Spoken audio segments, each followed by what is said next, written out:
GST से छोटे व्यापारियों को, मजदूरों को, स्मॉल और मीडियम बिजनेस वालों को फायदा हुआ? मुझे हाथ उठा के दिखा दो इस यहां पे। नहीं, हाथ नीचे करो। जीएसटी से छोटे व्यापारियों को, मजदूरों को, स्मॉल और मीडियम बिजनेस वालों को फायदा हुआ?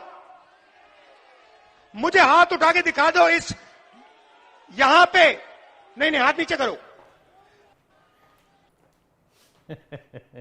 क्या ही कहिएगा आप, क्या ही कहिएगा। मतलब आज प्रधानमंत्री नरेंद्र मोदी जब भाषण दे रहे थे संसद में, तो उन्होंने एक 4 लाइनें पढ़ी थी, वो पढ़ दे रहा हूं आपके सामने।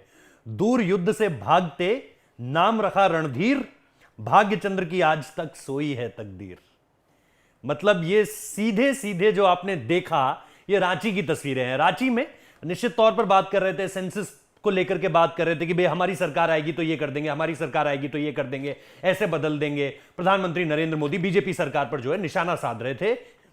लेकिन उसी के बीच में ये सारी की सारी घटना हुई है। एक बार फिर से चाहूंगा कि आप इसे देखिए। सोशल मीडिया की भाषा में इसे कहते हैं राहुल गांधी का मोए मोए हो जाना। जरा इसको एक बार फिर से सुनिए कि कैसे जब उन्होंने ये कहा कि भाई जीएसटी से कितनों को फायदा हुआ है।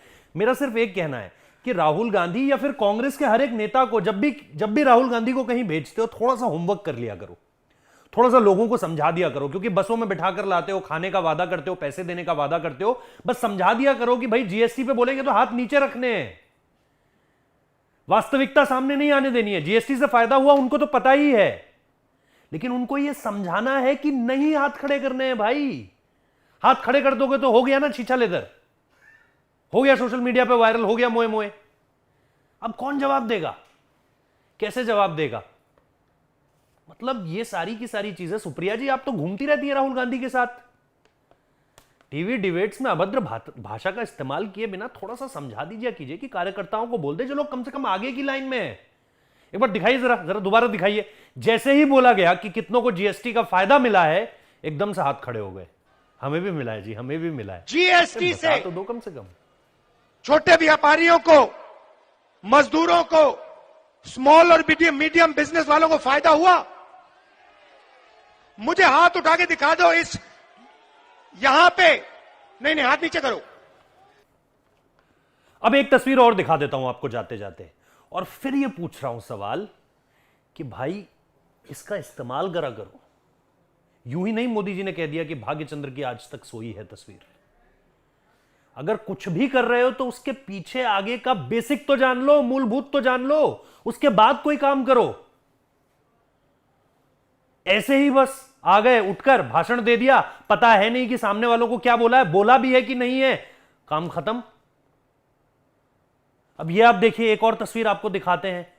भाई शिवलिंग पर दुग्धाभिषेक कैसे होता है, ये मेरे घर के 4 साल के बच्चे को पता है, राहुल गांधी को नहीं पता है। इसलिए नहीं पता है क्योंकि जब आप धर्म के नाम पर ढोंग करते हो तो गलती करते हो। गलती कैसे की जरा देखिए। ये देखिए, अरे भैया दूध यहां चढ़ाया जाता है, दूध शिवलिंग पर चढ़ाया जाता है, इसे दुग्धाभिषेक कहते हैं। 5 चीजें होती हैं, दूध, दही, घी, शक्कर, शहद। ये 5 चीजें होती है जिनसे अभिषेक होता है। इनको देखिए, अब ये देखिए, मेरे को ये दूर से दही ये घी दिख रहा है। अभी देखिए यहां है भैया, शिवलिंग यहां है।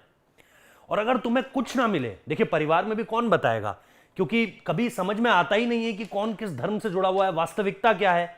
बस धर्म का चोला ओढ़ लिया जाता है जिस वक्त पर सियासत करनी होती है, जिस वक्त पर चुनाव आ रहे होते हैं। भाई अगर कुछ नहीं मिल रहा है तो गूगल पे टाइप करो, यूट्यूब पे टाइप करो, नरेंद्र मोदी इन देवघर, और करो महादेव के दर्शन। जरा दिखाइए नरेंद्र मोदी ने कैसे किया था। भाई ट्यूशन ले लो यार। ये देखो, ऐसे होता है दुग्धाभिषेक। शिवलिंग के ऊपर जल चढ़ाया जाता है, राहुल गांधी जी, बराबर में नहीं चढ़ाया जाता है। आगे से कहीं जाएं तो हमारा ये वीडियो देख लीजिए, हमसे पूछ लेते, हम बता देते कि दुग्धाभिषेक कैसे होता है। खैर कौन समझाए, अगर समझाने से बात बन जाती तो आपको दशकों हो चुके हैं अब राजनीति में, सियासत में। बेहतर यही है कि आप ये जो अपनी जिम्मेदारियां हैं ये औरों के कंधे पे डालिए, काबिल लोगों के कंधों पर डालिए और आगे बढ़िए। और अगर नहीं आगे बढ़ना है तो होमवर्क अच्छे से कीजिए। जय जय।